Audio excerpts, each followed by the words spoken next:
pizza. If you could go to any place that had unlimited pizza, where would it be? Any place with unlimited pizza? Like, if you could get any pizza from from your favorite pizza place, who would it be?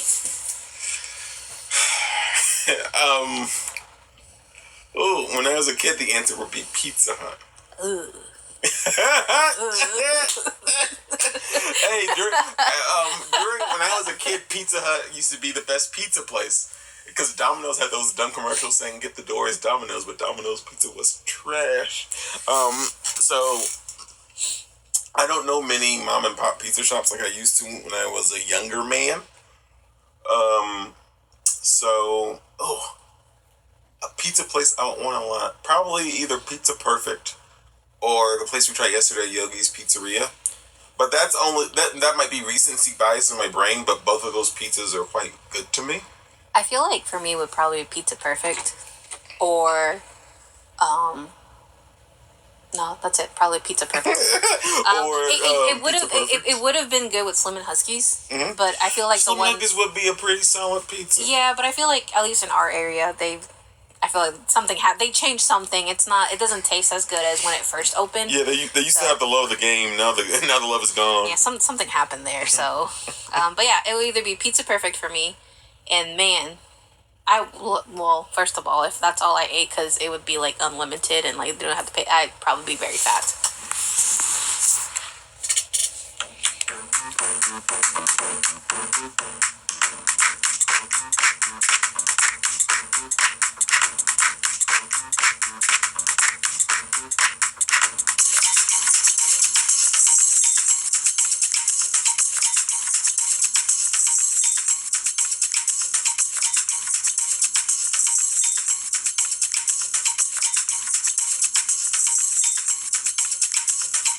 Hello, and welcome to Missing the Wagon, a pop culture review podcast. I am your host, Samuel, and with me today is my co-host, Miri. How are you today, Miri? Hi, I am good. That's good to hear. Before we get into the movie and all the other segments, how do you feel about the movie or the franchise, Alien, that we watched? I actually genuinely liked it. Though I feel like half of the situations they were in could have really been prevented, but whatever. Like I always tell Samuel when Samuel's like, doesn't make sense, I have to tell myself too, which is if that wouldn't have happened, they wouldn't have had a movie. So because my relationship with Alien is the same as it is with Predator. It's a love-hate relationship. Predator. Yes, yeah. I definitely didn't say Predator. I definitely didn't say it. That word mumbled out of my mouth, and it was not like, Predator. Yeah, Predator. Give me the ick. And there are some great movies. There are some terrible movies, and the fans are so fanatical about it that I'm just like some of these like. For me, personally, the first two Alien movies are good. 3 and 4 are terrible. I think the next one after that was Prometheus, which I was like, this isn't terrible, but I don't want to watch it. Then, like, Covenant, and I think the most recent one was Romulus, which is set between 1 and 2. And I think Romulus is quite good. But I was just like, yeah, it's like Terminator. Terminator 1 and 2 are great, but then all the rest was like, I can take it or leave them. So, when I watched this movie, I realized that I only watched certain scenes, because when I first watched this, I was like, between 6 and 8 years old when I watched this. I love how you're on the podcast, this rated R movie, no, 6 or 8. Really got my fascination. I don't know why my mom was just like, yeah, it's okay for her to watch it. I don't even remember specific scenes, but when I was rewatching it with Samuel, I realized that I only watched part of this movie, like, because I remember certain scenes. And then when he was showing me the intro to Aliens, I realized that that's the movie I watched with my family, like my relatives. And I realized, oh, well, I had the movie backwards because I thought it was that one first and then Alien. But with that being said, I still liked it. I think I would continue to watch the series, even if, the others aren't as great. But I would like to. All I know is that eventually Homegirl gets cloned and she somehow gets infected with, not infected, she gets put the alien DNA in her, and that's all I know. After watching this, I did go through the fandom wiki of all of the movies and I read them all. And I was like, hey, these uninteresting movies are way better when I read them in a plot. Because I've watched these and these movies suck. I was reading, I was like, it's a little bit more. I was like, I missed that. But no, yeah, like I said, love-hate relationship. I really like 1 and 2. I think 1 and 2 are... Perfection is hard to get in movies and media because there's, like, once again, art is so subjective.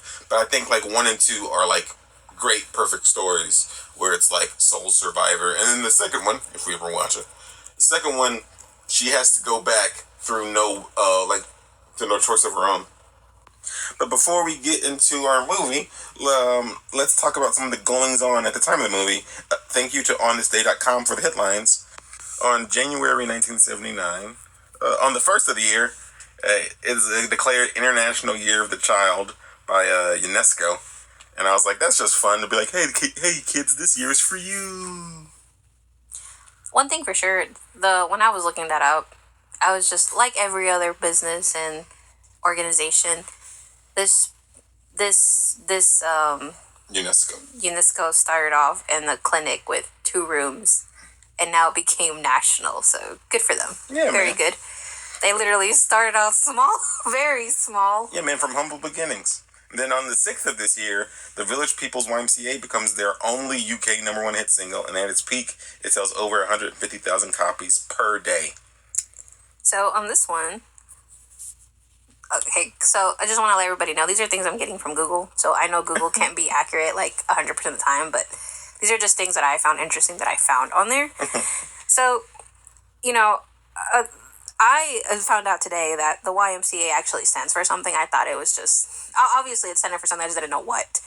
But apparently YMCA by the Village People caused early controversy in 1979 when the Young Men's Christian Association, YMCA, threatened to sue over trademark infringement. The later they dropped the suit and embraced the song. More recently, singer Victor Willis has threatened legal action against those calling it a gay anthem, arguing it's not about gay sex. No, there's nothing that explicitly points out to it. It's good for a bit, but yeah, there's nothing in the song that explicitly points that out. In my eyes, I didn't know YMCA stood for Young Men's Christian Association. I've known that ever since I knew YMCA existed. Did not know that.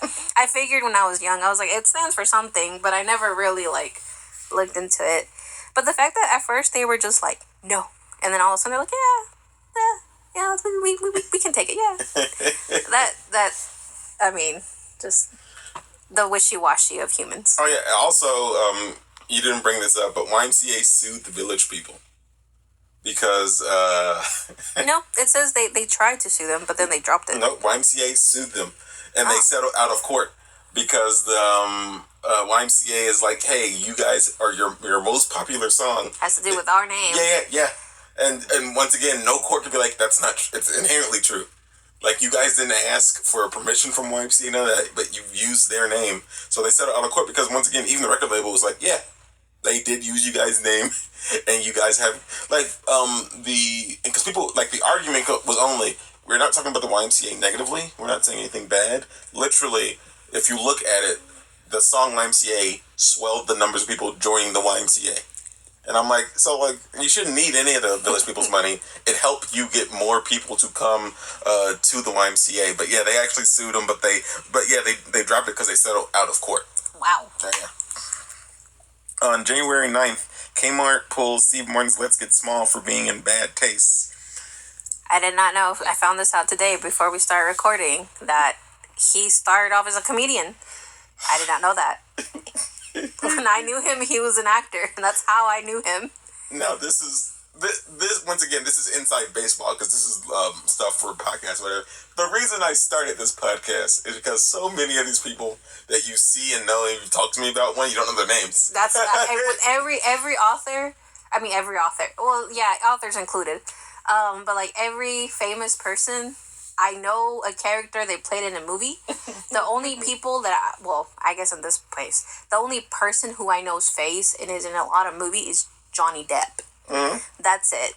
I confused Tom Cruise with another person, and then I thought that the lady who played Rose, Kate Winslet, I thought she was like another lady who turned out I had no idea who she was either. So much so that you didn't say their names. There you go. But yes, like when I told Mary, I also used to confuse, which I don't know how I confused this, because I know Tom Hanks. I think characters, if I'm not mistaken, with him. Mm-hmm. But I also used to confuse, I think, Tom Hanks with Tom Cruise. So. Well, those are some different actors, my man. But yeah. So Edie, I think I know faces. I just don't know names.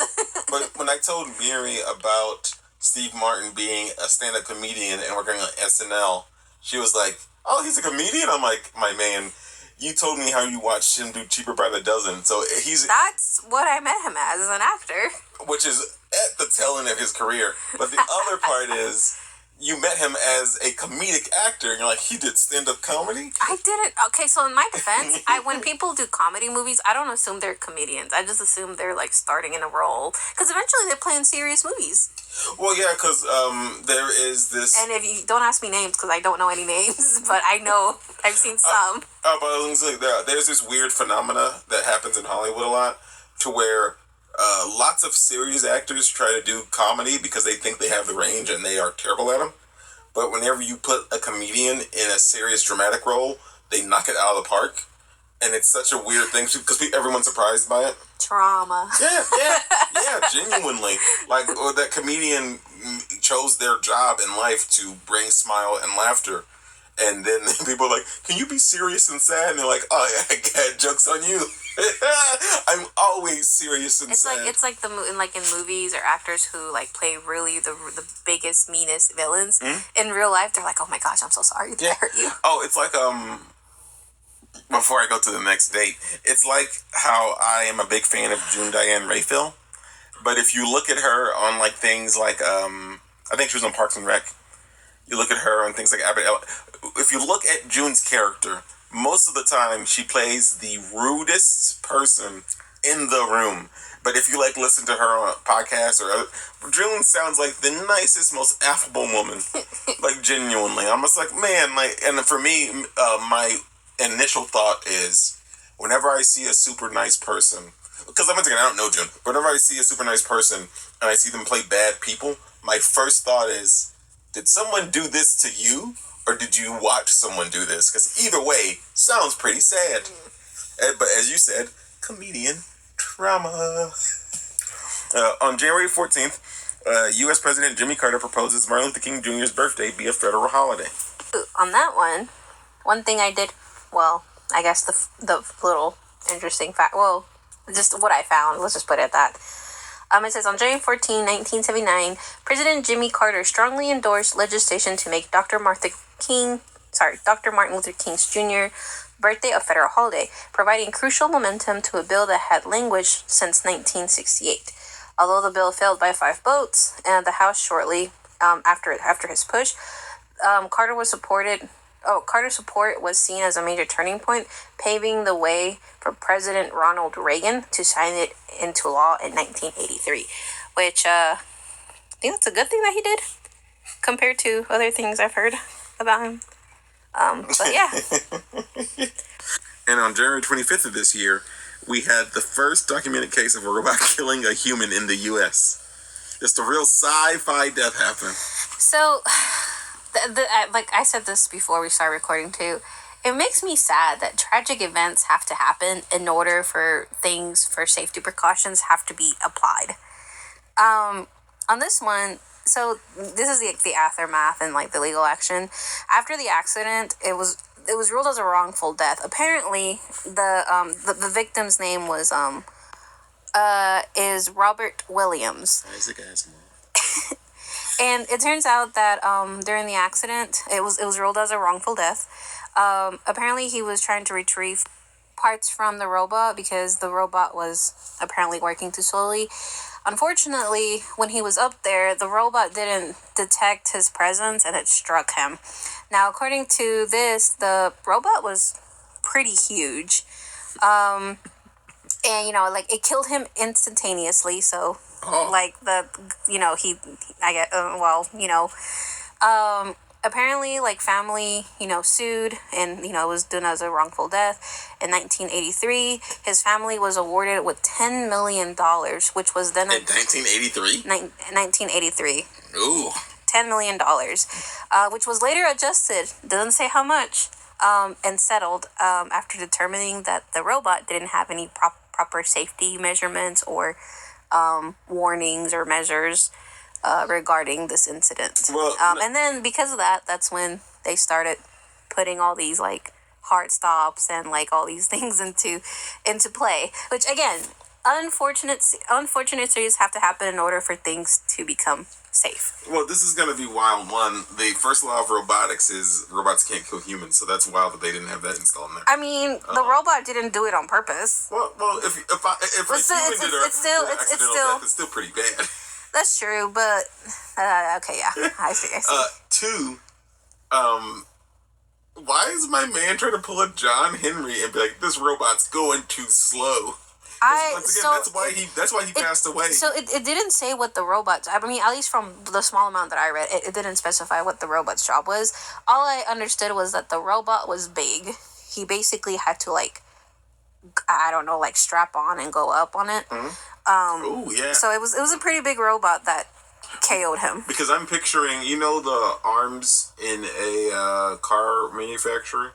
Yes. I'm picturing one of those, which are big, but they're not that big. So if he had to strap onto it, and I mean, this was also like in what was the year? 1979. Yeah, so they were pretty much like starting to explore robotic workers during that time, or robotic technology. Yeah. So that's probably the best they could do during that time. But yeah, very unfortunate. But they also started putting, like, I guess regulations start pushing more safety things for engineers. For some reason, and this is not helpful, it reminds me of the British Revolution, or the British Industrial Revolution, where before they had child labor laws, there would be like 3 or 4 kids who worked in factories, and their inherent job was you're small enough to go into the giant machine. Oh, man. So if something gets jammed or whatever, you have to crawl your tiny body into the machine. And one of the hazards of the job was, hey, if you unjam this thing and you're inside, there's a chance you could die or lose a body part. And that's why we have 2 more kids. I'm like, that's a great... Because what happens if did they get compensated if the child died? It depended, because sometimes in Britain at that time, parents could be sent to debtor's prison, which means a business owner or a person who was an owner could have enough money to buy a kid. Oh my god! So then, like, if the person that owned the business, so wait. So the business people were able to buy kids? Yeah, because if your parent wasn't working, and they weren't being paid enough, they could go to debtor's prison. Or oh my god! Or they could sell like their livelihood to a place and work there, or they could sell their kid. So then they don't have any more debt. And yeah, the British Industrial Revolution had some real dark stuff happen. Jack the Ripper happened around that time, but yeah, a lot of dark stuff happened. Oh yeah, I love me some Jack the Ripper. I don't. But yeah, so yeah. That's crazy. Their parents could be sent to debtor's prison, so then they become orphans. People who are rich could buy them and be like, hey, you work for me now, you're going to pay off your parents' debt. Or like their parents could be like, oh, hey, we don't have anything to give you for the debt. And the person's like, well, you got a kid here, and I got something. I got a machine that needs not to be jammed. Oh, sorry, this is pretty dark, but I rather just... all of us out, bro. That's I'd rather just not sell them a kid. That's wild. I'd rather not. I don't want to leave my kids orphaned, but also don't want to. Just because I have debts doesn't mean I want to put them in danger and let them die. Very true. I mean, it's not. All my option and their options are not any good. Like, there's nothing better. They're quite limited. Like, so, but still, though, like. Oh, man. And all of this because of robots. And that was the news of December 1979. And now it's time for a new segment that tests the contestants' common sense in a horror situation called What Would You Do? I'm going to ask contestants a few questions and get their answers on the topics. Are you ready for the first question? Bring it.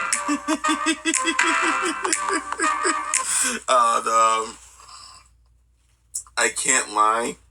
This segment, I thought of it very randomly because I was like, I don't think we should do cancelable or a draft for horror movies. I don't think anything on here was. Well, I guess breaking protocol was something cancelable. Yeah, like literally.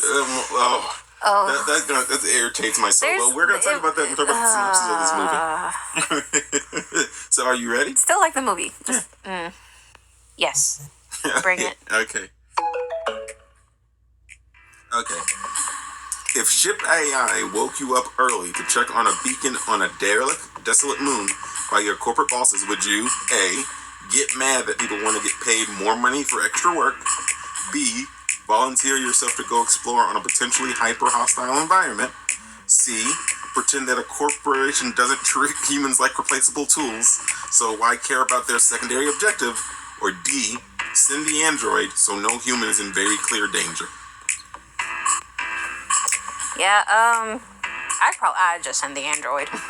Like, so no human is in very clear danger. Like, send the android, bro. And this question I wrote, it reminds me of a talk I had about Alien in high school, where someone was like, oh, well, you're saying that because you know it's a horror movie and you know X, Y, and Z. And my rebuttal to them was, I think if I was in this situation, even if I didn't know there was an android, I would probably be like, you know what? This is a corporation. I don't care. But like the Nostromo, it's carrying like millions of ore. Millions. So I'm like, they want the ore that bad. Let's get back to Earth. I don't want to be on this dumb moon. So I'm like, so even if I didn't know the android existed, I would be like, whatever. And go about my business. But yes, D is a phenomenal answer. Number 2. If you happened upon a derelict ship and saw that a creature that's 3 times your size had been exploded from the inside out, would you A, continue exploring the ship, B, ignore clear evidence of danger, C, find more damage and marvel at that, or D, take pictures/notes and tell them that you found nothing escaping the hidden danger?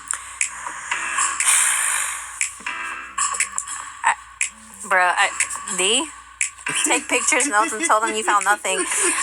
Oh, man.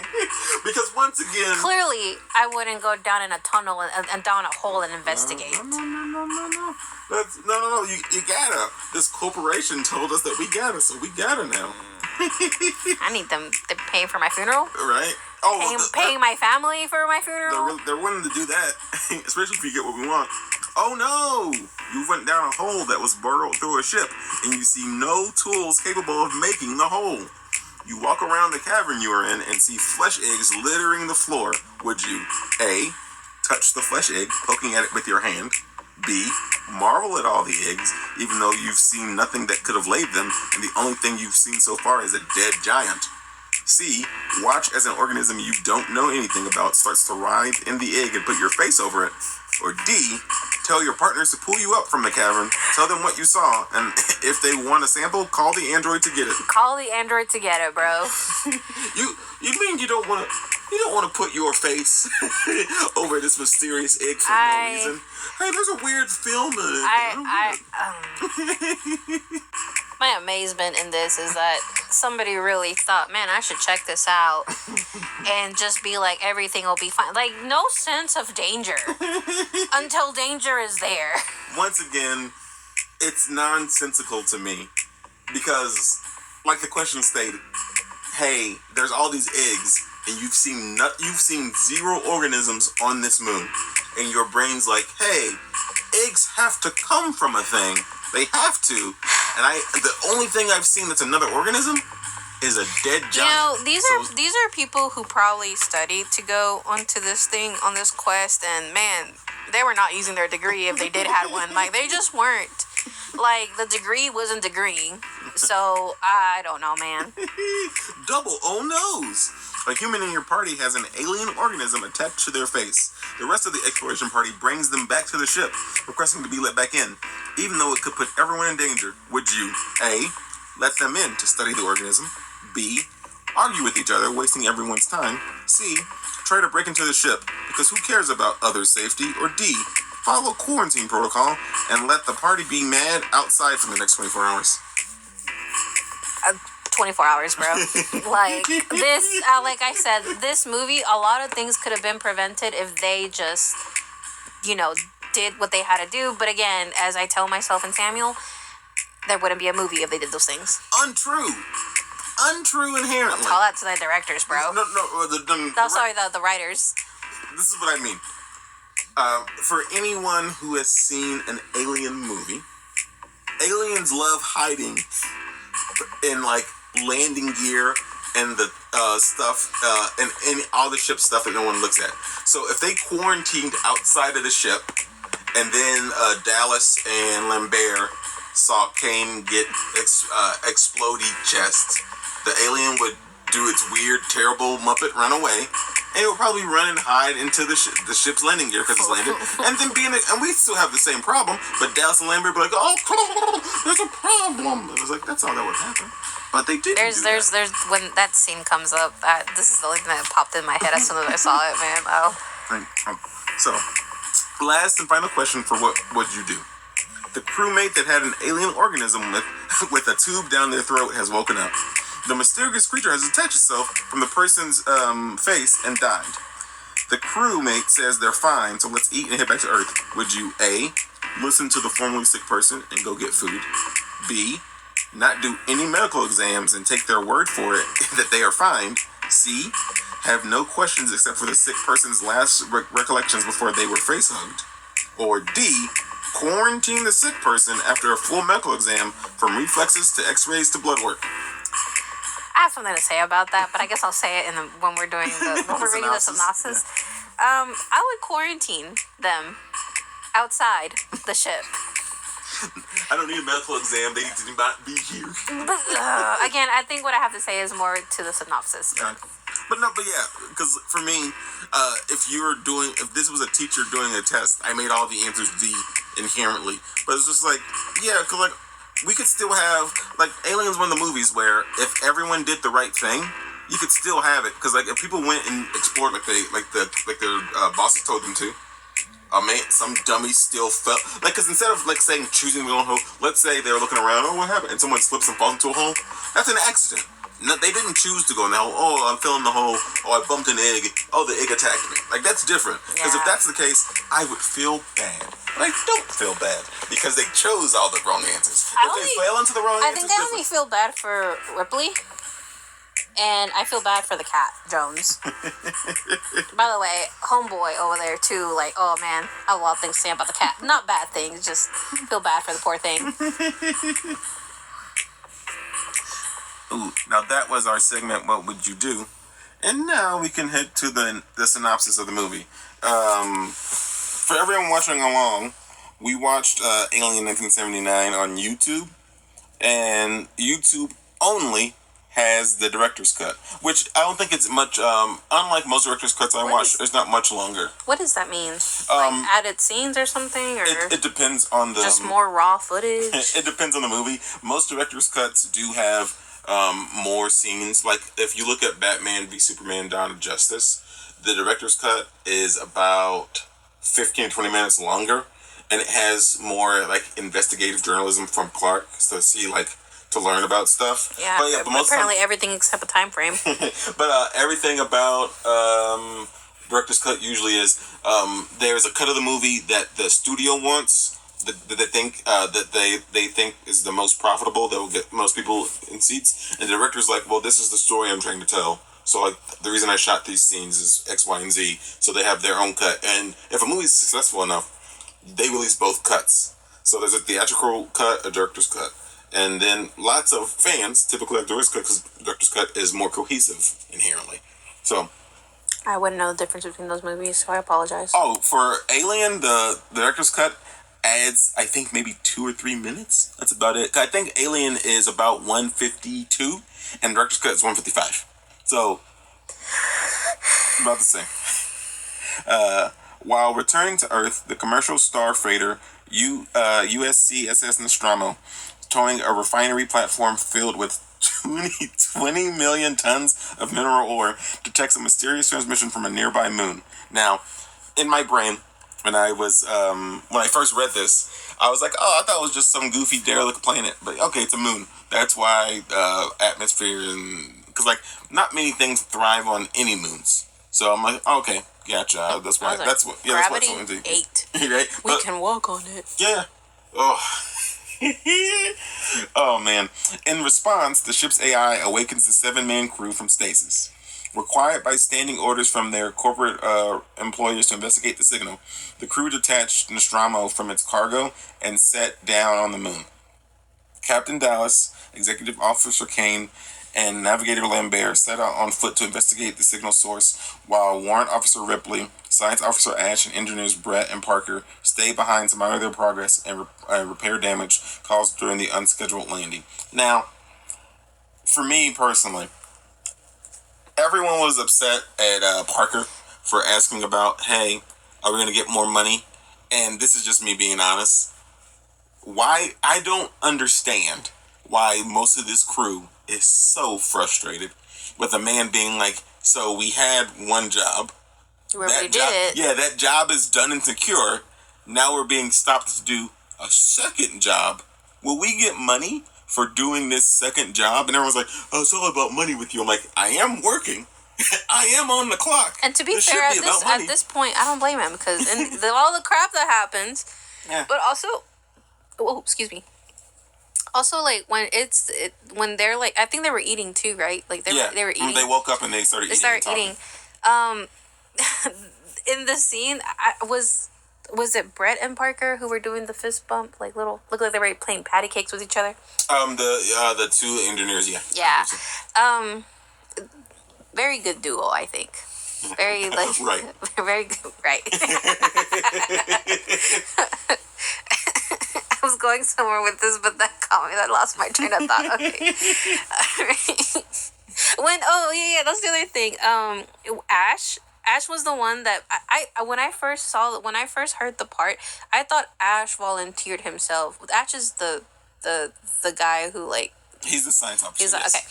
I thought Ash had volunteered himself to go down into the thing, but then I see him just staring at the screen, and I'm like, did you not volunteer? He didn't. I thought he said he volunteered himself. He didn't say that, right? See, from what I understood what you thought, where he, like, volunteered himself to go along the expedition. Yeah. But it's like but instead he had volunteered himself to, like, be the one watching and listening to comms to see what's going on.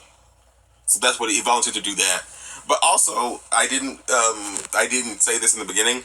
I love movies like this and their take on future technology, because literally most of the time, future technology in older movies is just typically it's just bigger versions of current technology.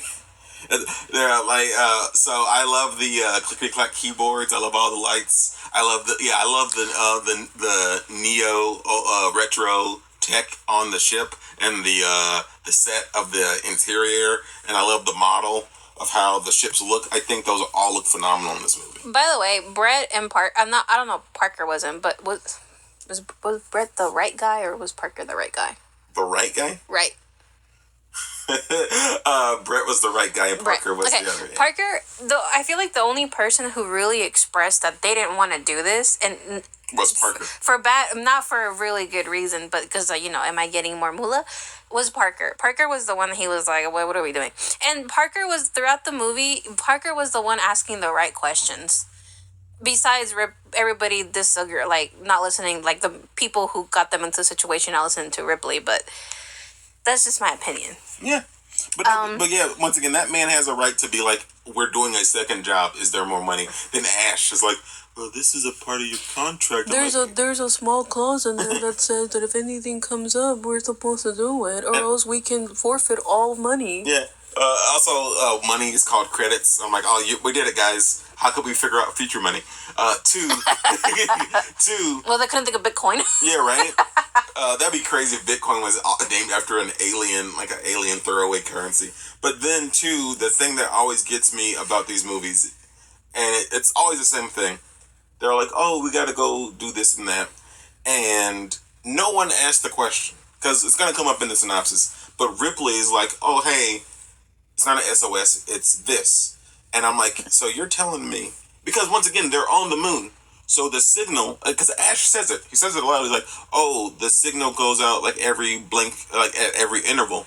So the captain could have checked the transmission to hear what it was. Yeah, they questioned nothing. Yeah. They heard Ash be like, "We got to do it." And maybe I'll know because what's the captain's name? Dallas. Dallas was like, "You hear that, everyone?" Yeah. And everybody was like, "Just shut their mouth and just did it." Dallas, Kane, and Lambert discovered that the transmission is coming from a bizarre derelict alien spacecraft. Inside, they find the remains of a large alien creature whose ribs appear to have been exploded outward from the inside. And this is my cue. Once again, I don't gotta know if this is a horror movie. This is my cue to be like, hey, I gotta leave. I gotta leave. This thing, there's a corpse. So here's my thought on that. We're defiling it too. I didn't really realize it until like it zoomed out that there was an open body. So my 4 eyes couldn't catch it. So that was one. But the second thing too was that once I realized what that was, I'm just like, where was the concern? People, they were touching it. Yeah, they were in amazement. Yeah, they were touching it, and I think maybe the lady who went with them, Lambert. I think at one point she was like, "Oh, this is kind of giving me the creeps," and like. I thought she said, because I heard what I'm saying, let's get out of here. Mm-hmm. It was her. Yeah, it's like, so she was the one, her common sense was starting to sense, but no, and then just, I just don't my first problem about that scene was that once they saw it, I don't know who it was, one of them was just touching up on the open carts. It was Dallas, because Dallas is the one that touched it. It's like, oh, the ribs look like they were burst from the inside. And I'm just like, why are you touching it? Well, because this is my problem. But there was another part, he's like, oh, this one still looks a little, like it's still, like, there was a part that still looked a little like, I'm not going to say cooked, because it still looks squishy from what I saw. Yeah, because Dallas was saying how it was fossilized. And I was like, oh, this has been dead for a while. And for me, this is once again, I could be like, oh, you've been watching horror movies, so you know what happens. I'm like, no, but like, I'm on a planet. I'm on a moon with. Which, by the way, it doesn't say this on there, but when they're walking through that planet, it's pitch black. Yes. Mm-hmm. Like they can barely see what's in front of them, and they vocalize, "I can't see what's in front of me." Yeah. So like they're on this moon. They go. Also, the model of the alien ship, I think that looks top notch too. Because I was telling Mary when I watched it, because on YouTube you have either you own it or you rent it, and the only thing you can rent is HD. And I'm not. I used to own this DVD. I cannot find it, which frustrates me. It just poofed. But the thing that bugs just like I'm not used. Just like the creatures inside the spaceship. But the thing that bugs me about it is I'm so used to seeing this in the original format. So when it was in HD, everything is more crisp and clear. But I'm like. It, for some reason, I was like, everything. When I saw these scenes, I remember everything looked really clear. Now I'm just like, ooh, yeah, ooh. But yeah, I like the original. I like the graininess of it. I like because the graininess makes it feel. The quality is still good, but I like again because when I was younger, everything TVs weren't as high def as they were. But yeah, like the goofy humans go into this ship that's bigger than their ship. See a giant corpse. Okay, touch the corpse. In my defense, if I would have seen the ship, I would have been like, all right, y'all, I'm turning around because this don't look like a good idea. But see, here's the problem: if the company wants you to check the signals come from the ship, so you at least have to go inside the ship. Yeah, they too can. I'm out. Like, I came out here, I saw the ship, I saw what I needed to see. I'm getting my butt back on my ship. But like I said, in what would you do? Yeah, I would take some notes and pictures and be like, hey, all we found is giant corpse, and and the corpse was dead from seemingly being like something from the inside that burst out. So, and I thought there was nothing on the ship to take or anything, and also since there was this ship is pretty big. It's a pretty big ship. It was pretty huge. Yeah, but there's only one corpse. So either this person stole a ship and escaped something and died, or there were lots more of these creatures on the ship and they're all gone. So it sounds like, it sounds like I shouldn't be here. Alright. Meanwhile, Nostromo's computer software partially deciphers the signal coming from the ship, and Ripley determines that this is not a distress call as previously assumed, but rather some kind of warning. However, it is too late to contact her crewmates on the surface to warn them. And this comes to the point I said before, where Ash is like, hey, there's a signal, we need to check it. And anyone could be like, oh, hey, Ash, what is the signal? And Ash doesn't say, because when they're sitting around talking after they get awakened, Parker's like, where's the money? Ash is like, it's part of the contract. Ash is like, hey, there's a signal we need to investigate. I found out later that he was the one manipulating everyone. And I was like, I didn't put two and two together. It kind of hit me once, I saw him foaming. And I was like, when I saw that scene, I thought, I thought he was a cappuccino with all that milk in him. No, I thought the alien had gotten him, and that's why he was like... That would make sense. Yeah, but no. No, but yeah, for me, I'm just like... Once again, what happened in the movie? Why didn't we wait to decipher the call? Or to and then go check this. Because if I would have waited, because it took them like 10 minutes to get there. Yeah, they would have waited 10 minutes. But not just that, it wasn't just like deciphering the call, but it was also just like when he went, because there was a scene when they were eating too, the ship's alarm went off or something, and when they said Mother wants to talk to you regarding to Dallas, I was under the impression, his mom is actually calling him, but no, Mother is the name of the ship. Yeah. And that would be funny. So he goes in there. Yeah, my thing too is why, as a leader, why didn't he check it out? Why didn't he he was just he was just following command without really asking questions, and it's not asking all the questions why do we gotta do this? Why is this happening? It's just more oh hey, let's look at that message first and then go from there. Yeah. Mm-hmm. But there was that part, and then there was also the part where he wasn't the one that said that they had to look for something. It was Ash the one that said that. Mm-hmm. That's the thing though. He wasn't the one that even said it. It was Ash. Ash was the one that was like, oh, it looks like they detected a distress signal. Mm-hmm. But like a liar. Yeah, but nobody else really thought about looking at the signal. Mm-hmm. I'm assuming for movie progression. Mm-hmm. They said it would be a distress signal, making the team go in there ASAP. But the other problem is also this. In the beginning of the movie, if I'm not wrong, Ripley is talking to Dallas, because I think, as she says later on in the movie, she's the one in charge when Dallas is on the ship. Yeah, and Ash told him, you do your job and I do mine. But she looks at Dallas and says, I don't, how many missions have you done with Ash? And he's like, oh no, the company, my old science officer, they switched him out with Ash, and this is my first mission with Ash. And she was like, I don't trust Ash. So literally, she's talking about it in the very beginning. And then, if I were Dallas, this is just, once again, maybe he's a company man, he doesn't care. But for me, I'd be like, yo, we're going to get ore like we always do. Why'd you switch out the guy that I'm comfortable with this stranger? So it's once again, I don't know future indentured servitude, because that's what this feels like. But I'm just I would just be oh hey, why are we switching them out? Did my science officer do something wrong? Did they mess up? This is a typical. Let me tell you, not asking the right questions, bro. Yeah. Not saying hey, I want him here. Why? It's either us or nothing. I'm not saying that. Just okay. Is there a reason? Did he complain? Did he say he didn't like being in crypto sleep with us? Cry. Yeah, cryo sleep. Crypto. Crypto sleep is what Superman's dog does for fun. Within the derelict. Thank you, Alien Fandom Wiki. Within the derelict ship, Kane discovers a vast chamber containing numerous eggs, one of which releases a creature that attaches itself to his face. Now, but this is the problem everyone jokes about, but it's still very, very true.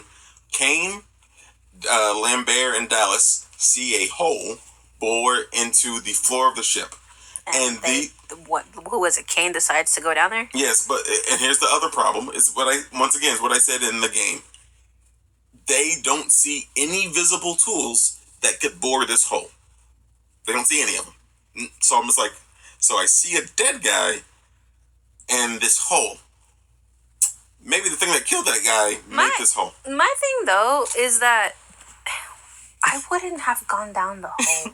I like how you got softer. Like, hey, like let's just be honest. Let's just be real though. Like I understand this is for movie like progression and like I mean without the plot, without the actions, you don't have a movie. But that's not true. I really feel that if instead of them making bullheaded decisions and like they made mistakes. Like earnest mistakes. Like once again, if they this was not an earnest mistake. No, but yeah, I'm saying, but like if the movie was instead of them just being stupid and making bad decisions, if it was like, oh hey, we walk into the ship, oh hey, there's a giant dead thing. Like it seems like and then again, for how big the ship is, the only person whose common sense was starting to work was the lady there. Yeah, Lambert. When she was just like, it's giving me the creeps. Let's get out of here. But like if instead of them being like, let's stick our nose in this tomb because it was a tomb. My thing is like homeboy here, like Kane could have prevented all this if he would have just gone up. Like could have just gotten up, saw it, be like, ooh. And then he could have prevented by just taking a picture of it and going. Yeah. But no, he decided to poke it and then put his face right in there.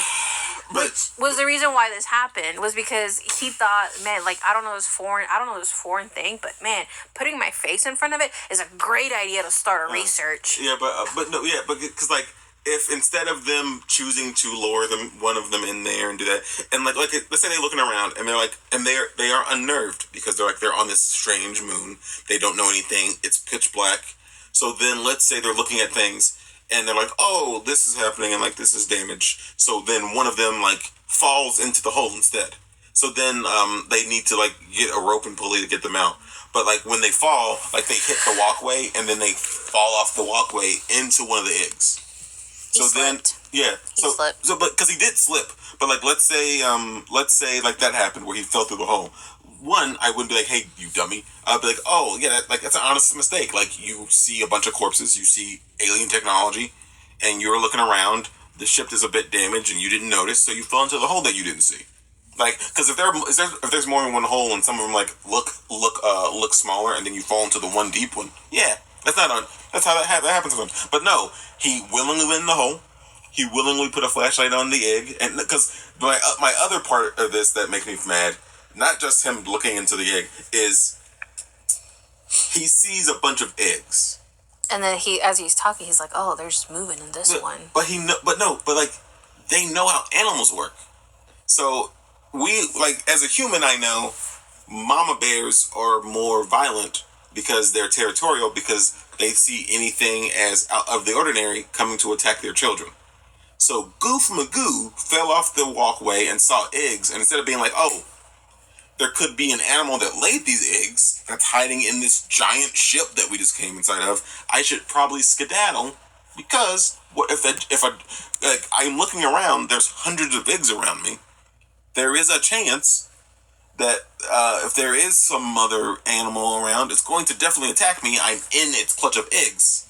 But his response was, I'm gonna poke at it. Oh, the organism, it's moving. Let's take it for a sample. Bless you. No, don't do that. But yeah, like for me as a human, I'm like, even not knowing it's a horror movie, I fell down. Oh, I'm in a thing. I fell off the walkway. I see a bunch of eggs, and I'm like, oh crap. Something has to lay eggs. It has to.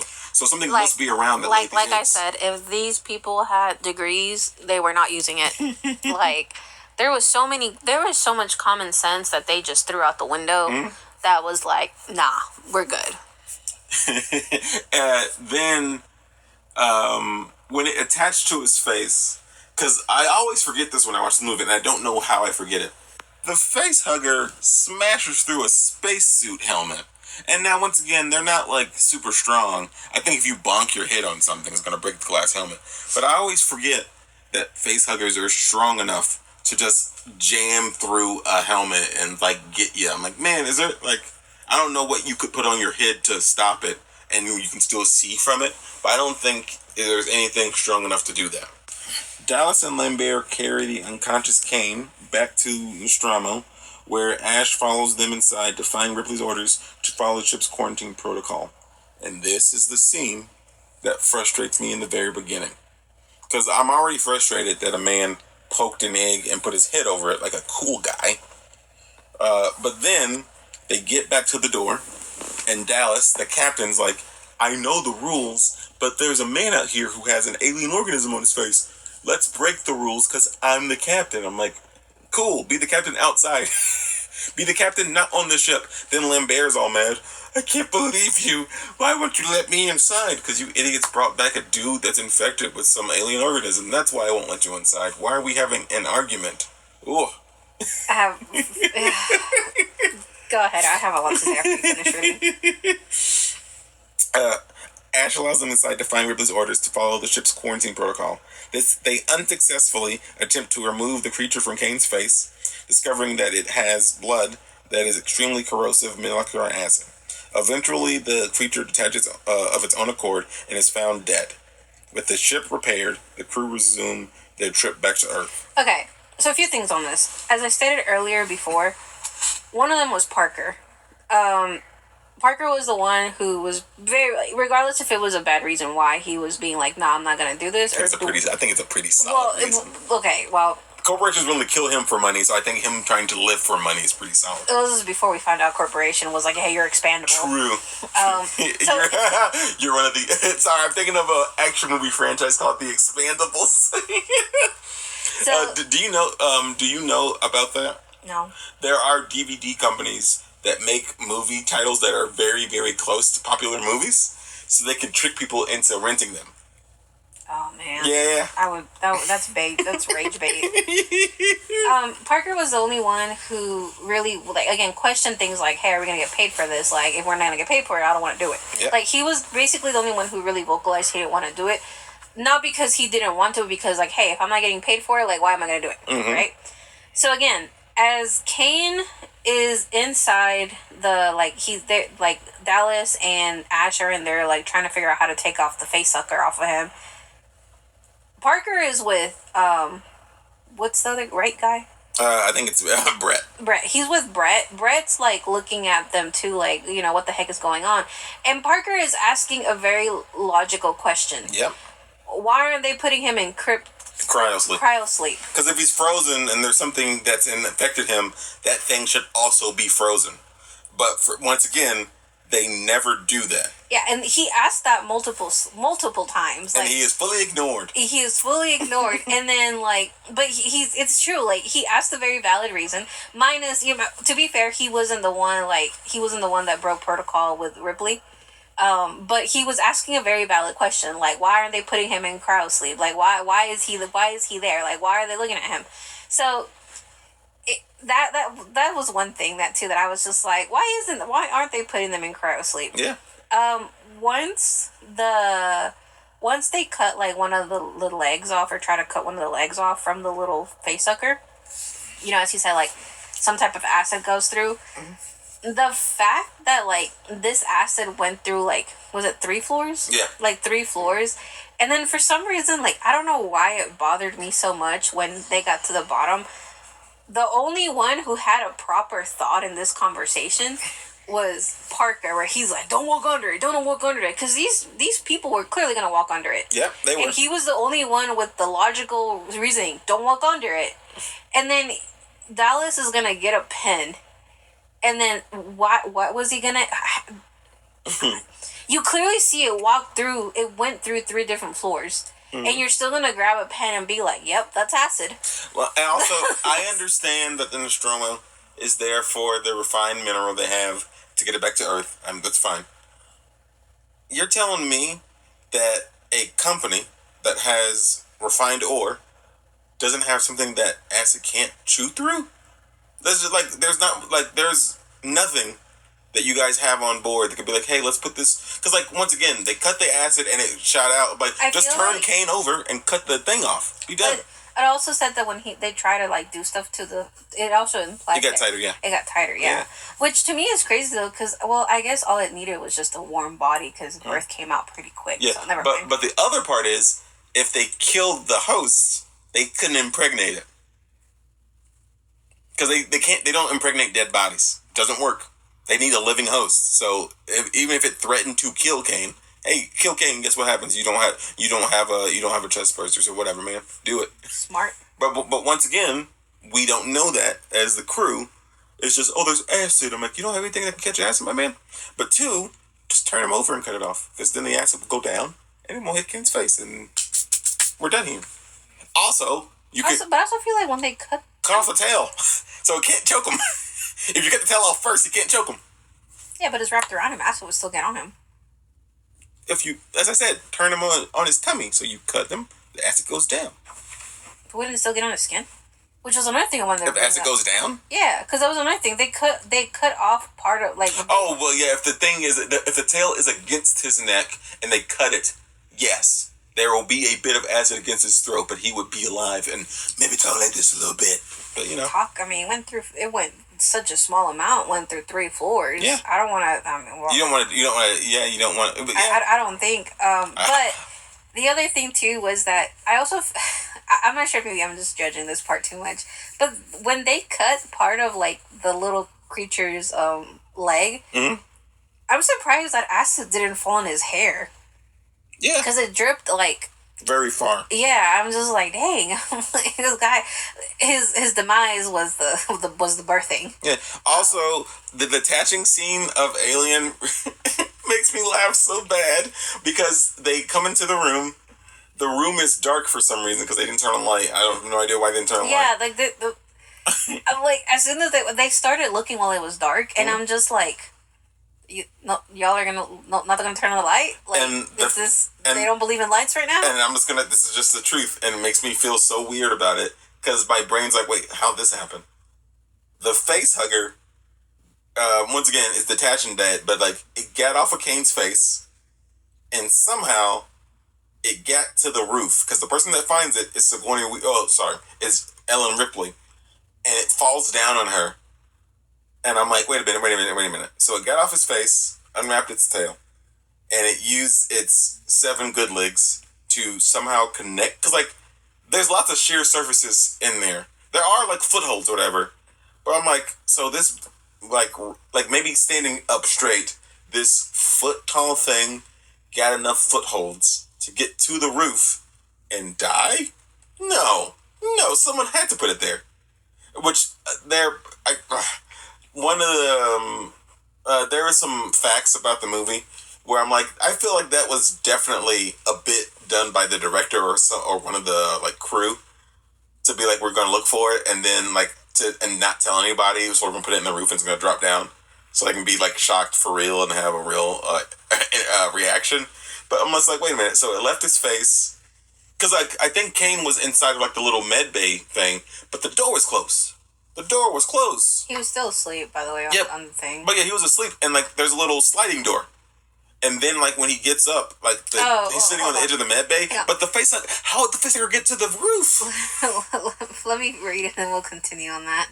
Kane awakens seemingly unarmed, but during a meal break, re-entering stasis, he begins to choke and convulse until an alien creature burst out from his chest, killing him in the process before escaping into the ship. Now this frustrates me as well, because what happens is this man wakes up and everyone's like, hey, you feeling better? No. And he's like, just my throat hurts a little bit. Mm-hmm. You know. But the other thing too is like when they see that he's in there and they're looking for the room, they close the door very late, by the way. Yes. Like, they're in there, maybe they're looking in there for, like, maybe a minute or two, and then finally, who was it, Ash? Yeah. Ash decides, let me close the gate. Mm-hmm. And then they close the gate, and then after that, like, homegirl Ripley ends up finding it, and it falls on the floor.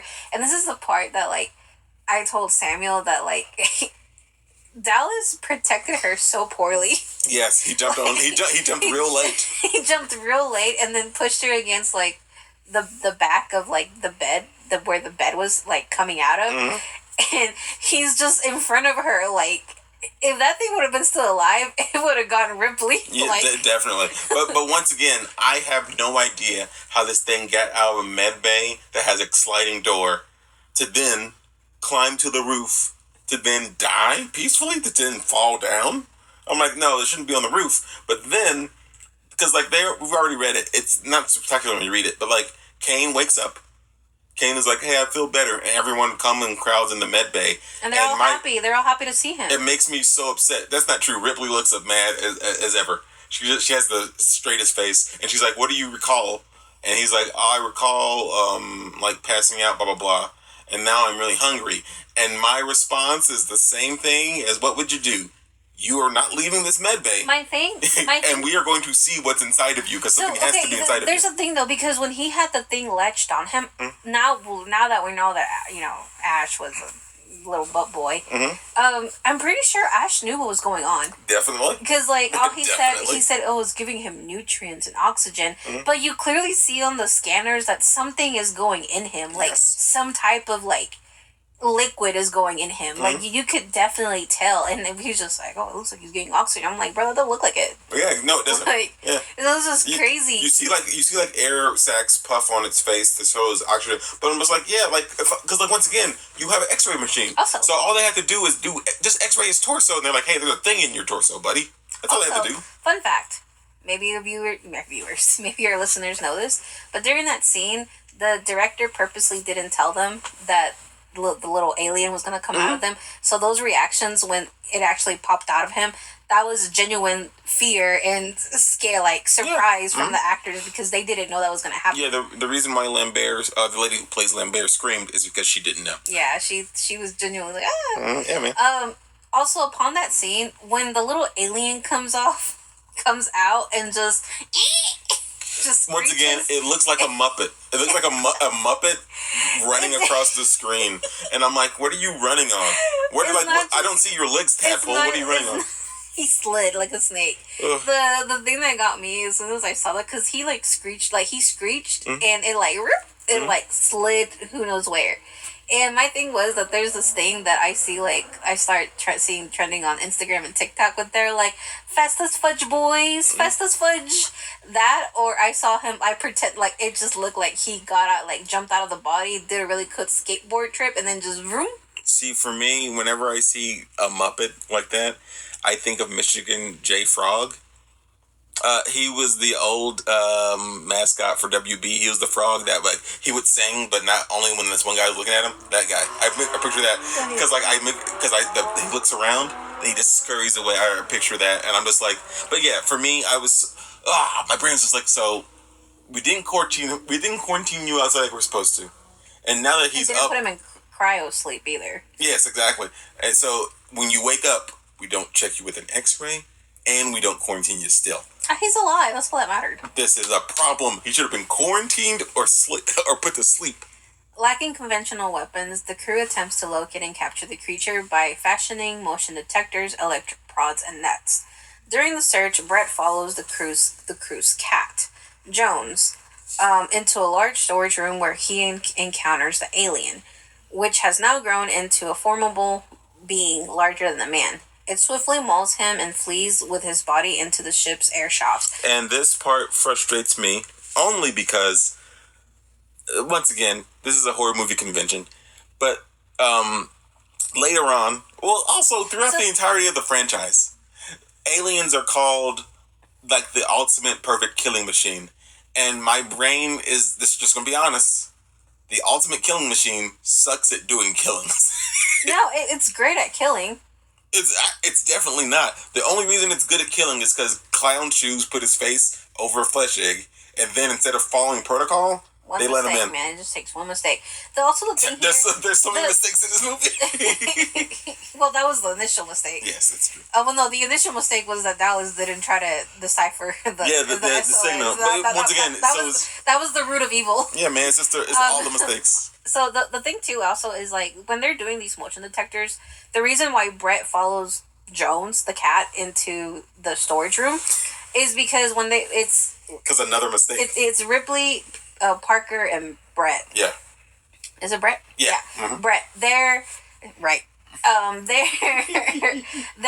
They're in a team together, and they have the motion, detector thing, and they saw something into what looked like a locker, and when they open it, it turns out it's like, mind you, Brett has Parker has the net, Brett has like the prod, and then like Ripley has the motion detector.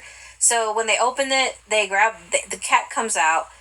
Brett let it go, and they were like, "You need to get it," and they're like, "But it's just a cat, man." And then Parker says, "Yeah, but now the cat's got. We're gonna keep seeing it in the sensor." Yeah, yeah. The sensor is gonna. If we get up distortions in the air or whatever, the cat. We already caught the cat on the sensor. Yeah, so it's not now the the cat. cat's ran. We're gonna have to catch the cat. Which is why Brett goes into the storage room. Dude, that cat saw so many stuff, bro. Like saw so many stuff. He saw so much stuff. Like within this, we don't. I'm assuming this would happen between 24 hours. I'm assuming, or less than 24 hours. It might have been 24 hours, which is crazier. Ugh. So, the Brett follows Jones into the room where he's like, oh, like being a good human being with the cat. He's like, oh, come on, Jones, like, where you at, buddy? You know, he's like trying to call to him. The thing too is like before he goes into the storage room, he sees Jones again, and the cat is like hissing, and it's hissing, and it's like running away, and it like he sees like is the skin of something, and he picks it up. Not gonna lie, look like a condom. No, no one brought any pets on here except for a cat. But someone must have brought the snake secretly, and the snake shed its skin. Like, and I thought that when Brett found the molt, the skin of the alien, I was under the impression that it was like getting a little bigger. I didn't realize that this thing got the size of a grown man. Bigger than a man, but also this is my problem with the alien because it's a perfect killing machine. Let's assume that it got so big. Because once it gave Kane nutrients and whatever, it took it killed him. So let's say it took all of his nutrients, and it's like I have a man's nutrients, so I can turn into a man-sized thing. Oh wait, also when I thought they were gonna when they were doing the burial, like getting rid of Kane's body, Ugh. I thought they were gonna incinerate him, but they just hit a button. His butt went pew. Yeah, he got out of space, man. But yes, the alien for me is not a perfect killing machine because I think a perfect killing machine would have done the once again bad for the movie would have been like, oh, I getcha, because like once again they have electric prods and a net. Not unjokingly, at this point, the other 6 people on this ship have prods and a net. So like, let's say for some dumb reason he waits to after the Brett's death, because if I'm being honest, I know the alien's too big for it, but the alien could have clutched himself up inside the locker. They open it, tail kill somebody, grab someone with one hand, second mouth attack, three deaths, done. That's a perfect killing machine. But this perfect killing machine's like, I'm gonna wait and pick them off one by one. And I'm like, they have nets and prods, and I know you know that because you have like sensory stuff. So you sense the electric prod, you sense the net, and you sense the 3 people standing together. And I'm like, just tag them. If you're so perfect, just attack them. What are they gonna do to stop you? Shock you a little bit? Oh no, you shocked me. Tail attack. You know? Like once again, not perfect. It swiftly mauls him and flees with his body into the ship's air shafts. Intending to flush the alien from the shafts and into the airlocks, Dallas arms himself with the flamethrower and heads into the vents. But the creature ambushes him and disappears with his body. And I love that scene because, one, it reminds me of Alien Isolation, one of the best Alien games, because there's so many Alien games that are bad. But 2, I think... What's her name? The other girl, not Ripley, the other girl. Oh, Lambert. When Lambert is... Man, like, she is not helpful at all. That's not true. She yells a lot. Yeah. She yells a lot, and she's she makes bad decisions. She had the whole way of like to like where it sensed where the creature was coming from, and she's like, "You gotta move, you gotta run," and then Dallas runs the wrong way, and she's like, "No, not that way. You're gonna crash right into it. No, Dallas, no." But no, the reason I love this scene. Because I think the way they made the alien, because the smaller ones, I think they're all puppets. Like the facehugger and the chestburster are puppets. And I think there is a puppet version of the alien, but after the alien is human or bigger than a human, I believe it is a man in a suit. So little paws. Yeah, and I forget that the alien has webbed hands. So like Dallas turns around and like the alien does two open hands is like this at him, and you can't see me, but like literally Dallas turns around. Not there's a gonna thing, lie, and just like that moment like jazz it hands. was I thought, in my opinion, that moment was supposed to be creepy, but the little stretchy of the hands looked really cute. Right? So it But wasn't the alien jazz hands Dallas to like, death. hey, I'm here. Or does like what little turtles do when they're trying to like comfort each other, and they just kind of pat each other's faces. Mm-hmm. That's what that scene kind of reminded me of. Stretched out. He's gonna be like, hey, don't worry, man. Yeah, he was like, my love, I found you. Yeah. Also, in the scene, Dallas drops the flamethrower.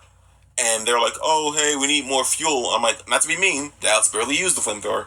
He shot it off like 3 or 4 times. But 2, I'm wholly surprised that, like, when Dallas turned around, because, like, I'm sorry, I've seen some people with some bad trigger discipline. So I'm surprised that Dallas didn't turn around, see the alien, and just, like, pull the trigger automatically. I'm surprised at that fully. That he didn't turn, like, like, none of that. He just dropped the gun. And I'm like, okay, man, I'm guessing we're just dropping the weapon. The other thing too is that I feel like at that point Lambert knew he had messed up so bad that he's the one that sacrificed himself. Dallas, there you go. Dallas knew he had messed up so bad that he's like, oh, I'm gonna take responsibility for this and go down there, because originally Ripley was the one who said she was gonna do it, but then Lambert was like, Dallas was like, no, I'll do it. So I was like, I feel like at that point he was like, I got us into this mess. I might as well take us out. But in reality, he took himself out. He got jazzed to death by an alien. Lambert implores the remaining crew members to escape in Nostromo's shuttle, but Ripley, now in command, explains the shuttle will not support 4 people. Why do they only have 1 shuttle? Why do they only... This is a big ship. At least from the outside, it looks like a big ship. It has 20 million pounds of ore. You guys should want this to get back. Why? If you guys don't bring the ore back, you're better off dead in space. No lifeboats. Yes. No, and then the part that made me frustrated with Lambert at this point was Lambert's part of the party. She was part of the one that lowered Kane into the hole so Kane could look into the flesh egg.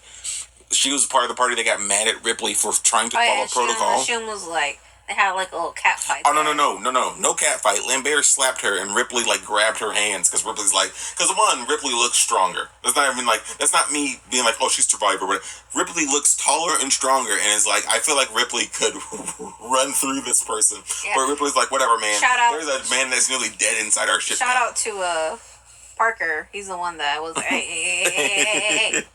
You know, so, I'm surprised Brett didn't go right. But genuinely, like, it's Wayland Yutani is like, yo, if you don't bring back the ore, you don't deserve to come back, so we're only putting 1 shuttle. And I'm like, not to be mean, Dallas, you didn't ask about it? I understand you didn't assume, because, like, this is probably, like, what, your 100th mission of bringing ore back to Earth, so it's not that big a deal. You go on your cryo sleep, you're asleep for a few months, you get back to Earth, you go about your business. So this is probably, like, whatever for you. But, like, once again, in case, like, something happened, like, let's say, once again, I don't know the alien universe. What if there's, like, space pirates that steal ore or whatever? So, like, you guys telling me no one wants, like, no, they don't want you guys to come back. If space pirates get you, you just need to die. Oh, something happens, you don't bring the ore, and I'm like, if you don't bring the, like, literally, the corporation's like, if you don't bring the ore, you're better off dead in space. And I'm like, yo, bro, like, what? One shuttle, and it has two seats. So it looks like they're only, out of the 7-person crew, they were expecting 2 of them to come back at best if something went sideways. One of them was Ash. Yeah. So almost like accessing the ship's computer, Ripley discovers that Nostromo's corporate employers had known about the alien all along, and that Ash was placed aboard with a secret order to return the creature to them, even at the expense of the crew's lives. Now, this scene to me is phenomenal, because Ripley is rightly so very upset, because everyone has been making the wrong decisions. And then when everyone did try to, because like they, if we have not said it, everyone on this ship has been arguing since the beginning. I think the one we talked about most was Parker being like, with the hey, money. extra money. But then, like, Ripley being like, hey, I listened to the distress signal. Why didn't you decipher it before they went out or before you let them go? Yeah, and then letting Kane in, breaking protocol, all that stuff. And then Ash was the one that opened the gate. Yeah. Like, he's the one that went against Ripley's orders. Yeah, but literally, this crew has almost no cohesion. So, like Ripley's like, yo, we've been coming up with plans. And the plans could work. But the problem is that this alien keeps like circumventing them, or like, because once again they don't know anything about it. So when they're like, we're gonna catch this small little snake-like thing, then this and that. But then it's the size of a human. It's stealing people, and so now Ripley is in charge, and it's a beautiful scene of neo retro technology, where she goes in, she tippy taps at the computer, and Mother's like, oh hey, there's this security protocol or whatever, and Mother looks the new captain in the face and says, hey, the objective of getting the alien is the new primary objective, and every single person on this ship is expendable. Yeah. Everyone is expendable. Like, we don't care if you all die and this ship crash lands on Earth. Not only do we get our 20 million ore, so that's whatever, but also the alien's where we want to be, so we can study it. So whatever, get the alien here. And Ripley, rightfully so, gets really mad because she doesn't have to like these people, but she didn't want them to die. But the reason they died is because corporate greed, and the corporation is like, well, we want this thing. We know you're going to pass by it, so we hope it gets in the ship. We hope you all die, but one of you could live maybe, and then it will come to Earth, and we can do what we want. And I'm like, cold-blooded to be like, hey man, you better bring it back, dead or alive. Yeah, I would have. Well, to be fair, everything was attached to the floor, but I would have thrown a chair at that computer, bro. Like, forget you, man. True. And then, once again, this movie has jump scares. So after she talks, one of them is Jazz Hands. And when she talks to Mother, I feel like two of them were Jazz Hands towards the end. Yeah, because he just is like outstretched hands, and then it cuts the scene. But like Ash is to her left, and she is fully surprised because once again she's honed also, in. How did you not hear the doors go? Yeah, the door's very loud. Yeah, with the little. Like the door lights up and makes noise, so she should definitely heard the door, but she didn't hear. But she was too busy distressed, man. Yeah, because before she goes and talks to Mother, she asking Ash after she's seen some people after seeing three of them die. She's like, "Hey, what are you and Mother think?" And Ash says they're collating, but it's like, "Oh, we're thinking what to do." And because Ash can't just say, "Well, if you guys die, it's whatever." He can't say that because technically the alien won't attack him. He's not alive. Alien wants to gestate and make more eggs, and he's not the material that it can use. It needs living material, and he's not that. So for Ash, he's good. Like, Ash would make it back to Earth and be like, hey, your alien's in the ship. Make sure it doesn't get out, you're to die. But yeah, so Ripley gets mad that Ash can't think of a solution other than let's wait and see. She talks to the computer, and the computer's like, hey, we don't need you. You could die if you like. And then Ash is like, oh, you found out, Captain? And then, like, he starts throwing Ripley around like like a bad 80s superhero show where they don't do punches and kicks, they just do throws. They show super strength, so he like throws Ripley around. And I don't know why, not to be funny, I don't know why Ash didn't just like put her in a sleeper hole and like. He tried to put it. Yeah, he tried to put he rolled up a magazine and tried to shove her down her throat. And tried to shove her. Yeah.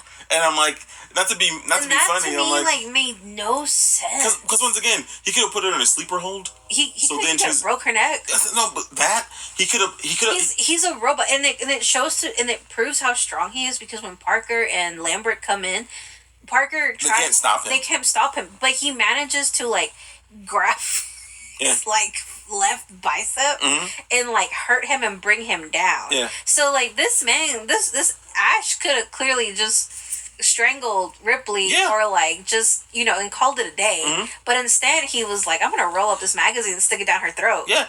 But that's what's so weird. But yeah, he could have put her in a sleeper hold and like broke her neck or like made her pass out and then like die from oxygen deprivation. Could have broke her neck. Like if he wanted to be a real monster about it, he could have like broke her arms or legs and been like, hey, now the alien can get you and it can survive until Earth. Yeah, but I thought that when he was closing the gate was because the alien was there, and because like the next scene when he was closing the gates, like there's like some white stuff coming out of his head. Yeah. So I was like, oh, the alien must have like got his brain or something, and I for some reason like the little juice it has started going down from the alien. Yeah. So that's what I was thinking, like, oh, the alien got him, so he just probably doesn't want her to get out with him or something. Or at first I was like, oh, maybe he's like trying to close her off from the alien or something. But then I see him trying to, I was like, why is he foaming? Like, and there's no alien. I'm like, what's going on? I told you, my man's a cappuccino. But no, the other thing also that we have not mentioned yet is it does have acid blood, and this is just in my brain funny. It just looked like cream. Yeah, but like very thick cream. The android has cream inside his blood for some reason, but the alien from its mouth, because it has two mouths. It's like a gel. You don't know, it looks very gel. It looks like petroleum jelly. Yeah, or like the jelly they put on your belly when they do like X-rays or X-rays like ultrasounds on you. You know, it looks like that. So, like, and because Dallas, when he's going in the air vent, sticky boys. Yeah, when Dallas is in the air vent, he finds it, and I'm like, why is there this petroleum jelly in the air thing? Like, because for me, I'm like, you should be worried about that, my man, because you definitely don't bring petroleum jelly on a spaceship. So you should be like, there's an alien nearby, because we didn't bring this jelly here. And he's just like, oh, it's sticky. Look, it's sticky and clear. I'm like, you didn't bring this on the ship, so you should be like, hey, I should get out of here. But he does not. Before she can warn the others, she is attacked by Ash, who attempts to kill her in the dumbest way possible by shoving a magazine down her throat. She is saved when Parker intervenes, decapitating Ash with a blow from a fire extinguisher and revealing him to be an android. Okay, now, I was wondering, I'm not gonna lie, I was wondering, because I couldn't, mind you, I wasn't wearing my glasses, so I was wondering what he used to put down Ash, because for a moment I thought he was using that same magazine and he broke her robot. And I was just like, that's a strong magazine. Also, I will say, Lambert is pretty useless in most situations, but Lambert is also there. And she tried, like, but she did what Parker did in the beginning and tried to grab the android's arms to stop it. But Parker was like, oh, he squeezed my chest and tried to kill me and crush my heart or whatever. And Parker like got out of there and then got a weapon to smash it. But Lambert's like, I'm just gonna stand in front of the thing and grab its arm, which is why Ash didn't do anything. By the way, Ash did showed nothing to her. a really great muscle flex from Parker. Yeah. Like, very nice. Toned. The crew interrogates Ash's remains, and he confirms the company's intentions for the creature before smugly predicting that the remaining crew would not survive. Parker incinerates Ash in rage. Now, maybe I'm misreading it. It doesn't seem smug. It seems quite robotic. Because they connect his sacs and stuff to electrodes, wake him up. He talks distorted and gargled. And he's like, it's a perfect killing machine. And they're like, oh, you respect it. He's like, well, it's great at what it does, and it doesn't have any morality to bog it down or whatever. And I'm like, that's a real robot answer, my man. But like then he says, I think he says something like, you have my sympathies. Yeah, which does not sound smug. Because for me, he sounds robotic as he always does. For me, it's just like, he's like, not like, hate to be mean, it's already killed over half of you. Yeah. Like once again, I don't think he's being sincere. But smug doesn't sound like the answer. It just sounds like he's being like very cold about the situation. I just thought he was being sarcastic about it. Yeah. Like. But yeah, for me, he didn't sound sincere. He just sounds cold. Because once again, he already knows he doesn't have a body. So for him, he's like, well, my part in this is done. So he's like, hey, like my sympathies, that thing's gonna murder you guys. And then he's like, and for him, he's not wrong. It's already murdered over half of you. Yeah. He's watched it already happen. Parker, so like, I think Parker was just mostly upset because he lost Brett. Yeah, but yeah, Parker wastes fuel to burn the android, which he shouldn't have wasted. Which he didn't use later on, anyways. Exactly. So double frustrated.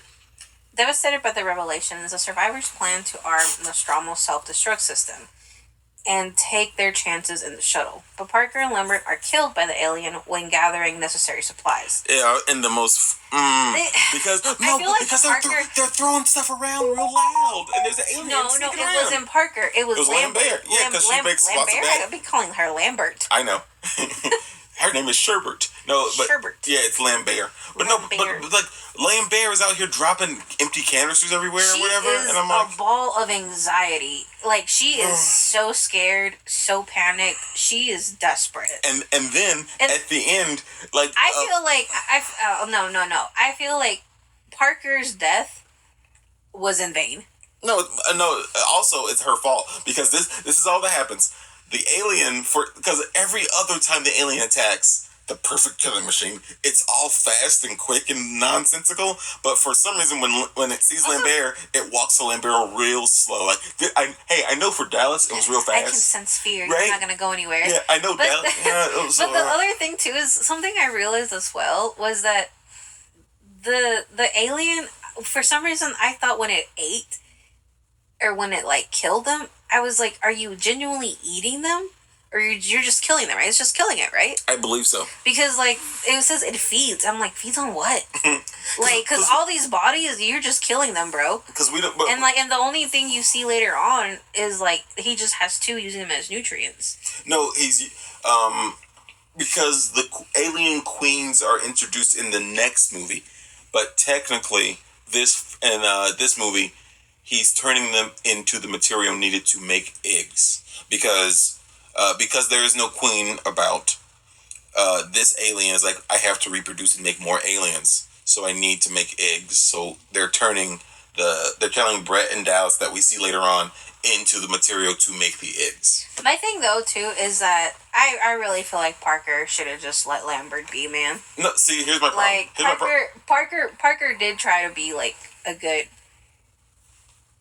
crewmate, a team player. Yeah, and you know, try to distract the aliens so Lambert could escape, but Lambert she just malfunctioned. No, what Lambert did, what she's done in this entire movie, and nothing. she did nothing of use, and it makes me so mad because I was telling someone when I watched this a while ago, I was like, all she had to do, because this is what Parker said, for some, like I said, perfect killing machine, real fast, except for this lady, we gotta be slow now.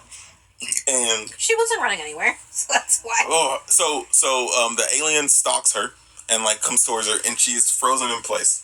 And Parker, she's just crying. Yeah, and Parker says the reasonable thing. Hey, we made this flamethrower to hit an alien. So hey, I can't do that if you're standing behind said alien because you could get burned. So he tells Lambert to move. But she didn't. Now, here's the thing. If she did move, she would have got hit by the very fast tail. So she would have still died. I'm just being honest. She would have still died. But if she was that afraid, she could have just dropped to her like knees and like cover her head like it's a tornado, and then Parker could have shot the flamethrower at its torso and above to make it run off or to hurt it. But she did neither. She didn't move and get hit by the tail. Which ended up killing both of them. Yeah. Which it made me a little sad though, because when Ripley saw them, you could see Robert's There we go. Parker's body just still kneeling and just like a hole through his head. Yeah. And like because the alien kills Parker first, because Parker like runs to try to help Lambert to, use the flamethrower, and the alien like grabs him, hurts him, and then Lambert watches a man die. And then she's just crying. Yeah, and then she dies, and I'm like, and as I said, all Lambert had to do, she didn't have to run. If she's too afraid to run, you don't have to run. She could have dropped to her knees, and we could have flamed the top half of the alien as you were below the fire, and we could have like hurt it or made it run off or something. Desperate, Ripley initiates a destruct sequence and heads to the shuttle with Jones, the cat, but finds the alien blocking her way.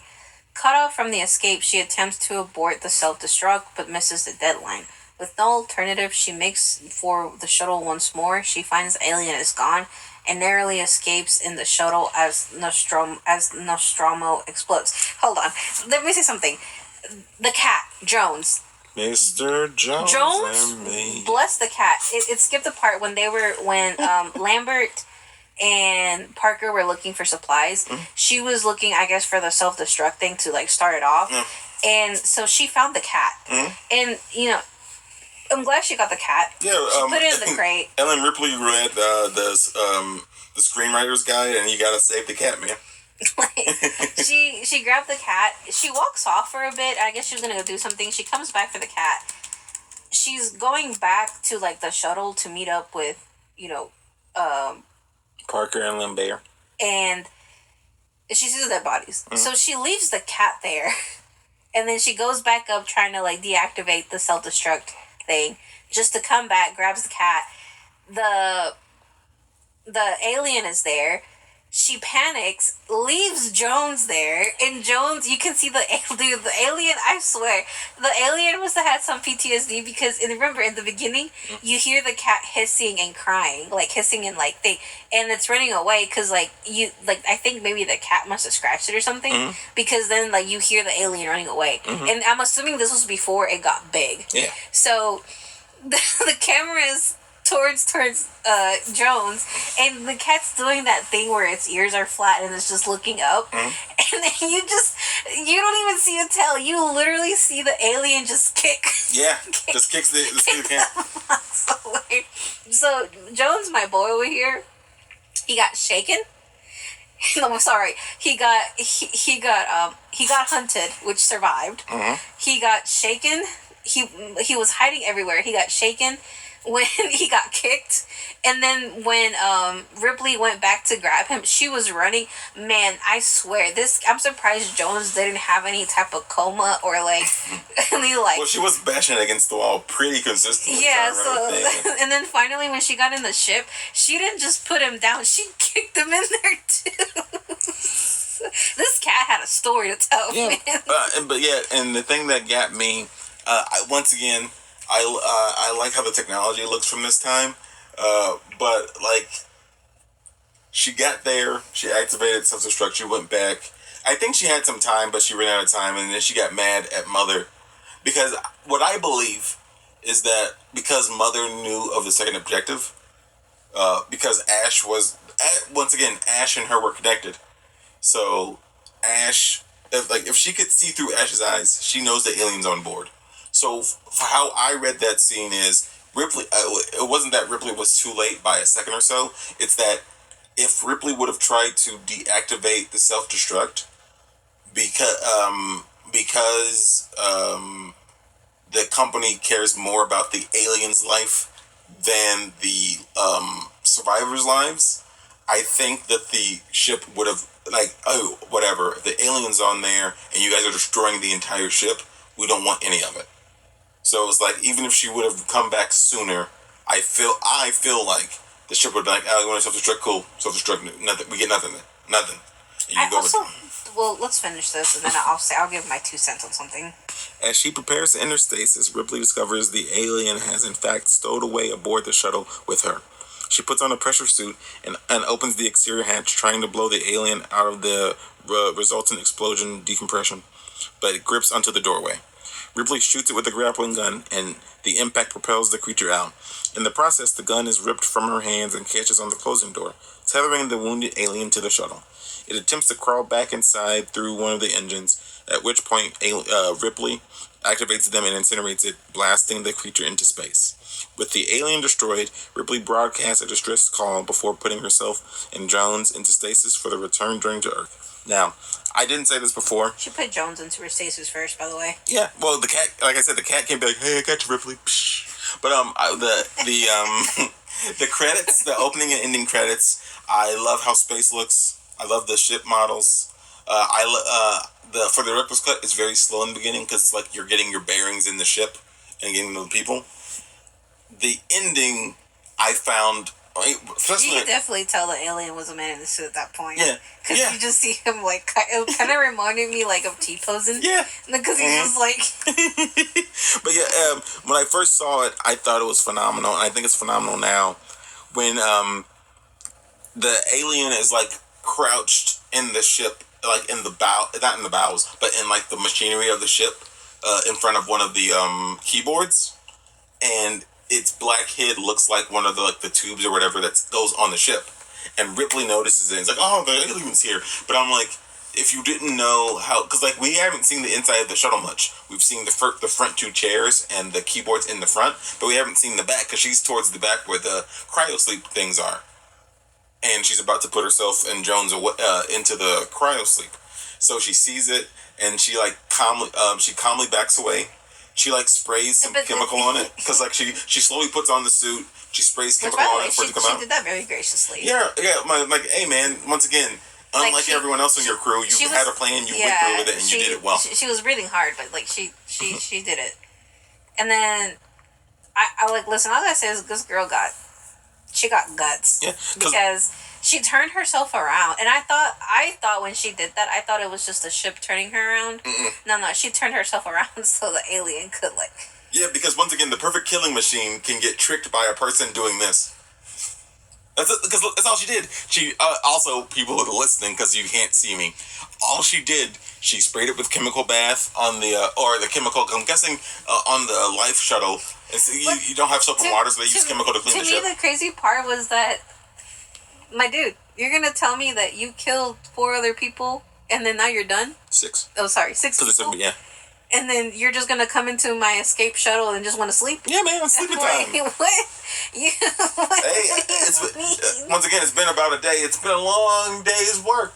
I did some hunting. I did some nurturing. I made some egg. It's all good. That was the part that caught me on my. Hold on, you're telling me that you're telling. Time to escape. All right, time for a nap. Yeah. Oh, also we. The alien was all right, Ripley. You and me and Jones. Good night. Before the we didn't say this part, but before she sets after she sets self-destruct, she finds the reason why they couldn't find blood of attacks from Brett and Dallas is because for some reason those 2 were used. Like you see them stuck to a wall, and it's. They didn't mention that. Yeah, it's true. Yeah, it didn't. It's true body horror, and Ripley sees the captain and the other engineer, and Brett has been too transformed by the egg goop on the wall, but Dallas has it, and he's like, "Kill me, please, please, please. I'm Dallas, and I'm turning into an alien egg." And Ripley has to flamethrower her former crewmates. And she gets real sad, and then that's why she gets really mad at Mother afterwards, because Mother not only knew that they were expendable, but now Mother won't even let her change her mind to get more time to get to the shuttle. So many problems. She ended up cursing at it, and I was like, "Same." Yeah, she smashed the computer. I'm like, yeah, a true toxic daughter and mother relationship. And then I love the ending where she chemical baths the alien, because I'm guessing you need chemicals for the shuttle. The alien, look, once again, perfect killing machine. That's the whole tagline. And, the tagline for the movie is, in space, no one can hear you scream. But, the whole thing is told. That's true. The thing is, perfect killing machine. So that's not true. Lambert screamed a little time, so never mind. But here's what happens. The perfect killing machine gets tricked because oh, look, chemical got me. I'm like, what? You have acid blood. Chemicals outside hurt you with acid blood? Whatever. I think it was just the heat. Well, I don't know. But I don't know. Once again, on the buttons, it has different chemical compounds. So I was assuming because there's no water and soap. So maybe to clean stuff in the ship, you need chemical. So she was pressing that as she had the suit on, so the chemicals wouldn't hurt her or whatever. So then she actively turns around because she's like, oh, this stupid alien, except for Lambert for some reason. Except for Lambert, loves attacking people from behind. And she turns around, and I don't know how she counted it out, because she hasn't seen this thing attack. She just knows it does attack, and she turns around and she's face to face with the alien. And then because she puts on the suit, she sprays it with chemicals, and then she moves a little bit because she wants to situate herself by the airlock. So when she opens it, the alien will go out. So she hurt the alien with chemicals. She turns around. She's like, this killing machine's gonna be real dumb. And it comes behind her exactly where she needs it to. She hits it. It grabs the door. She harpoon guns it out into space. Hits it with a rocket. Then it floats through space like a model, because it is. She signs off, being like, "Hey, everyone else is dead except me." And then it is the most peaceful. It is the most peaceful and calm music. After everything that happened, it's so calm on the ending. Here's my 2 cents. Wouldn't this have been okay? So let's say that they went they didn't listen to the distress beacon. They went down there. What's his face got? They went down there. They found the ship. They looked at the body. What's his name? Alan? No. Which one? The one who got the face sucker on him? Oh, Kane. Kane. Wow, off. It has Kane in it. Kane got the bloodsucker on him. They got him back up to the ship. Ash ignored Ripley's order not to let them in for quarantine. He's in the med bay. Okay. Wouldn't it if Ash, this is what I mean. You're an AI. You have artificial intelligence within you. at this point, you might be smarter than the humans, possibly. Mm-hmm. So you're telling me that in your AI brain that you got direct orders to get this creature alive. You didn't want to put him in crypto sleep, in cryo sleep, because if that's the case, it would. We're assuming that when it's in cryo sleep, that it stops everything. Yeah, it keeps it in that moment as it was. Mm-hmm. Wouldn't that have been ideal though? And that way, instead of everyone dying, and just taking it back to the motherland or wherever, Earth. Yeah, we go Earth, yeah. And then you could have just taken him hostage. Well, see, here's the thing, you're not wrong. If cryosleep works that way, then the alien on his face is asleep. Let's say is because like it dies really fast after it impregnates him. So let's just say it doesn't die. Let's say it's asleep. So then Weyland Yutani is like, okay, guys, here's your money. Thank you for the 20 million pounds of ore. That's the part that's the part that you think is important. We think the alien's more important. So whatever. So then they go back about their lives. Maybe they go on a different mission. Nothing happens. And then they're like, they look at Ash. How long has this facehugger been on him? Oh, it's been on him since this long. Oh, okay. When he like keep him in cryosleep, because when he comes out, the facehugger is gonna die in about 30 minutes. It's like we can study like while it's still alive for 30 minutes, we can maybe do a little test to get some DNA or whatever, and then he's gonna die. He's dead. So when the chest burster comes out, we can capture it. And then we can do some more tests or whatever. But you're not wrong. If cryosleep does work, they could have just done that. Got a fully healthy facehugger and chest burster, and been like, "Hey, let's get what we want." But instead, Ash is like, "Let's just do murders." I just feel like Ash wasn't programmed right for smarts either. Like everybody there was not smart except for Ripley and on occasion Parker. Oh, that's not true. Ash, a man that threw Ripley around for about 3 minutes, then decided the best way to do a murder is by magazine in the throat. I need to look up that scene. Why? I just have a question. Why a magazine? If I could ask the director or the writer, why? Ridley Scott is definitely still alive, and you can definitely ask him.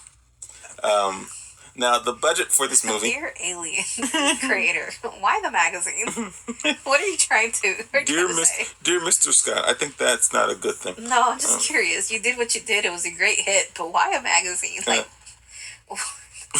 The budget for this movie is $8.4 million to $14 million. Wow. And the box office was $108 million to $188 million. Bank. And I'm like, once again, we have so many alien movies that spawn from this, so we already know. I really want to watch all of them just to see where this goes. Now, some fun facts about the movie. Dan O'Bannon's original draft title for this movie was Star Beast. Yep. Star Beast, right? Star Beast sounds. Star Beast. Yeah, it sounds like the weird version of saying Starbucks. Man, Star Beast sounds like a terrible anime from the 90s that many people don't know about. Man, I'm glad he changed the name. But he was never happy with this. Oh yeah. It was only after rereading his script that he noted how many times the word alien appeared, and he realized that it was a perfect title. Wow. It works as noun and an adjective, and surprisingly, it had never been used in the film title before. And I'm like, I'm glad you didn't read. Look at him reflecting. Right? I'm glad you didn't read your script and be like, hey, aliens was not reflecting, but like self-criticizing. Well, I don't know. Self-criticizing in a healthy way. According to Yaphet Kotto, Sir Ridley Scott told him to annoy Sigourney Weaver off camera so that there would be genuine tension between their characters. Kotto regretted this because he really liked Weaver. Oh. That was Parker. Yeah. Parker was told, hey, annoy her so you guys have real tension on camera. Ridley? Yeah, Ripley. Ripley? Aww. Aww. Yeah, also, if anyone... Did Ridley know this? Ripley? Yeah. Probably not. Probably not when the movie was shooting. Because movie shooting typically it's 1 to 3 months of production. Then pre and post can have different lines, and then there could be reshoots. So like maybe altogether you could shoot 3 to 6 months for a movie. That's crazy. He's like, I really like her. I don't want to annoy her. Hey man, really Scott says I got to. So then 2 more. At 56 minutes in the movie, during the chest burster scene, Kane's shirt was not tucked in during the initial struggle, but becomes tucked in when the alien breaks out of his chest. So, like, while he was like this, he's like, wait a minute. tuck it in his pants. He's like, gotta look nice.